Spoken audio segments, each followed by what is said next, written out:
নমস্কার বন্ধুরা, মৌপ্রিয়ার পরিবারের নতুন একটি ব্লগে আপনাদের সকলকে স্বাগত জানাই। আশা করছি আপনারা সকলেই খুব ভালো আছেন, সুস্থ আছেন। আমরাও কিন্তু ভালোই আছি। তো সকালবেলার থেকে তো রান্নাঘর থেকেই ব্লগটা শুরু হয়ে গেল, যেরকম প্রতিদিন হয়। তো সকালে জলখাবার তৈরি করতে চলে এসেছি। আগের দিন সবার একটা দুটো করে রুটি সবাই একটু কম খেয়েছে, তাই 3টে রুটি দেখি বেঁচে গেছে। এবারে কি করি রুটিগুলো দিয়ে, তাই ভাবছি এই রুটিগুলো দিয়ে একটা কিছু তৈরি করে ফেলি। এর আগে দুবার করেছিলাম, খেতে দুর্দান্ত হয়। অনেকটা কিন্তু চাউমিনের মতো লাগে জানেন। মানে পুরোপুরি চাউমিন বলবো না, কিন্তু দেখতে হয় চাউমিনের মতো, আর খেতেও হয় কিন্তু অনেকটা সেরকমই। অনেক সবজিপাতি এখানে দেওয়া যায়, কিন্তু ঘরে মানে সেরকম বিশেষ একটা সবজি ছিল না বলে শুধু আলু, পেঁয়াজ আর লঙ্কা দিয়েই করে দিচ্ছি। আর সবজি এখন আর খাবো কি, বাঁধাকপিও এখানে দেওয়া যেতে পারে। সবজি তো প্রায় সব সবজি সেঞ্চুরি পার করে গেছে, এই জন্য এখন আলু পেঁয়াজই খেতে হবে সাধারণ ঘরের লোকেদের। তো যাই হোক, এটা দিয়ে আজকে চাউমিনটা তৈরি করছি। পাপানকে আর এটা দিইনি, পাপানকে অন্য খাবার করে দিয়েছি, আমরা দুজনে মিলেই এটা খাবো। এই দেখুন, বলছিলাম যে অনেকটা চাউমিনের মতো হয় দেখতে, এরকম লম্বা লম্বা প্যাঁচানো প্যাঁচানো হয় বলে তাই এটার নাম দিয়েছি চাউমিন। তো এটা তো আমার অনেকটাই এখন রেডি হয়ে গেছে, সবজি টবজি কাটা, এই রুটিগুলো শুধু কাটা হয়ে গেলেই হয়ে যাবে। রুটিটা কিন্তু আবার একটু নরমভাবে করতে হবে। রুটিটা যদি নরম হয় তাহলে কিন্তু জিনিসটা খেতে ভালো হবে, না হলে কিন্তু বড্ড শক্ত হয়ে যাবে, তখন অতটা ভালো লাগবে না খেতে। আর সব কিছু তো 3টে রুটি দিয়ে দেখুন এতটা হয়েছে। চলুন আবার বরকে খাওয়াই, খেয়ে কি বলে দেখি। ও মনে হয় না এটা আগে খেয়েছে, কিন্তু আমি খেয়েছি আগে দুবার। দেখি খেয়ে কি বলে। আর এটাকে ততক্ষণে ঝটপট করে রেডি করে নিই। ছেলের তো খাওয়া হয়ে গেছে, আর বর গেছে বাজারে। এই সময়ের মধ্যে তাই ঝটপট খাবারটা তৈরি করে নিই, চলুন। আর যারা যেখান থেকে আমার ভিডিওটা দেখছেন তাদের সকলকে অসংখ্য ধন্যবাদ। এই কয়েক মাসের মধ্যে যে আমি 49 জন বন্ধু করতে পেরেছি বা আমার ফ্যামিলি সদস্য করতে পেরেছি, এটাই আমার কাছে অনেকটা পাওয়া। এই দেখুন, চাউমিনে আমি সামান্য পরিমাণে জিরে ফোড়ন দিয়েছি। জিরে ফোড়ন দিলে কিন্তু খেতে খুব টেস্ট হয়। আমি ঘরোয়া চাউমিন তৈরি করলেও জিরে ফোড়ন দিই। ব্লগ ভিডিও কোনো দিনও করবো এটা কখনো ভাবিনি। তো একদিন হঠাৎই বর বলে উঠলো যে তুমিও তো করতে পারো।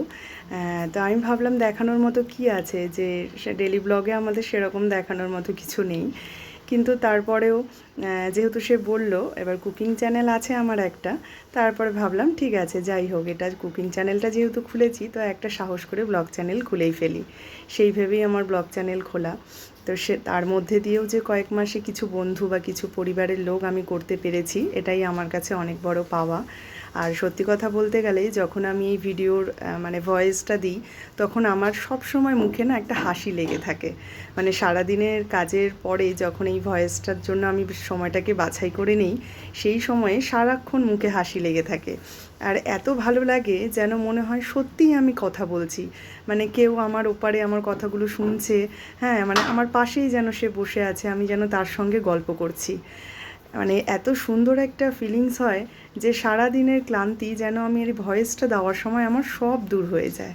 এই দেখুন, আগের দিনের বেঁচে যাওয়া রুটি দিয়ে আমার কিন্তু সকালের ব্রেকফাস্ট রেডি হয়ে গেছে।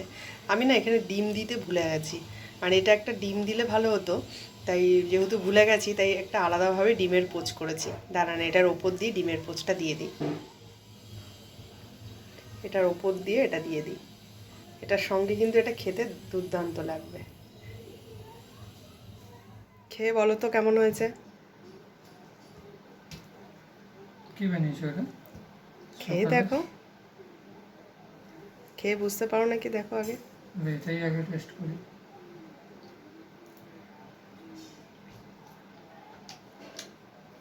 কি দিয়ে বানিয়েছো এটা? ভালোই। ভালো হয়েছে। কি জিনিসটা কি?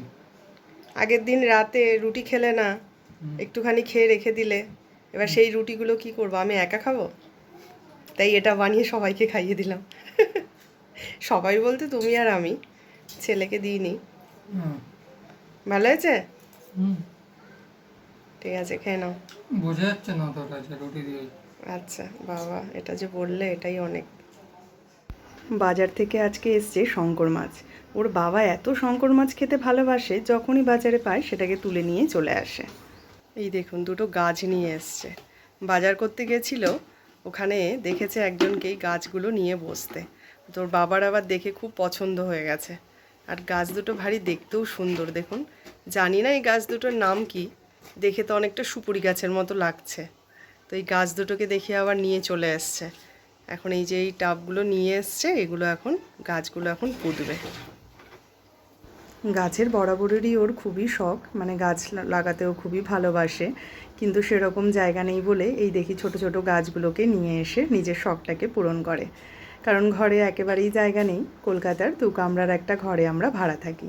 সেখানে ভিডিও তো আপনারা দেখে বুঝতেই পারেন যে ঘরে জায়গা একেবারেই কম। এবারে এত গাছ নিয়ে এসে রাখবেই বা কোথায়। আর এই যে গাছটা দেখতে পাচ্ছেন, এটা স্পাইডার, এটা ও মামা বাড়ি থেকে নিয়ে এসছে। মাটি আনতে গেছিলো, মামা দেখে ওকে ওই গাছটা দিয়েছে। আর এই দেখুন এই মাটিগুলো বের করতেই কতগুলো পোকা বেরিয়ে আসলো। অনেক দিন ধরেই মাটিটা এখানে রাখা ছিল, তাই এগুলোকে দেখে আবার পোকাগুলো বাসা করে ফেলেছে। এবারে গাছগুলো পোতার কাজ শুরু হয়ে গেছে।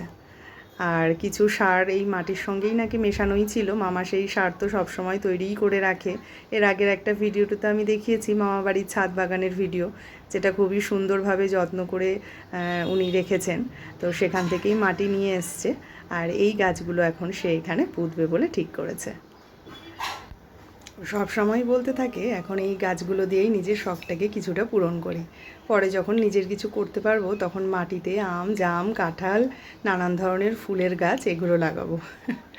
তো দেখুন এই গাছটাকে আমার একেবারে সুপারি গাছের মতো লাগছে দেখতে, কিন্তু পরে এর নামটা জানতে পারলাম এটাকে নাকি প্লাম বলে।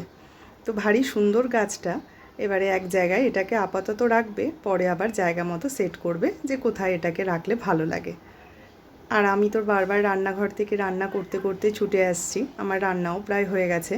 এই দেখুন শঙ্কর মাছের তরকারি কিন্তু আমার হয়ে গেছে। তো আজকের ভিডিওটা এখানেই তাহলে শেষ করছি। যদি কিছু ভালো লেগে থাকে তাহলে একটি লাইক করে দেবেন। চ্যানেলটি সাবস্ক্রাইব করারও অনুরোধ রইল সকলের কাছে। সকলে ভালো থাকবেন, পরিবারের সকলকে ভালো রাখবেন।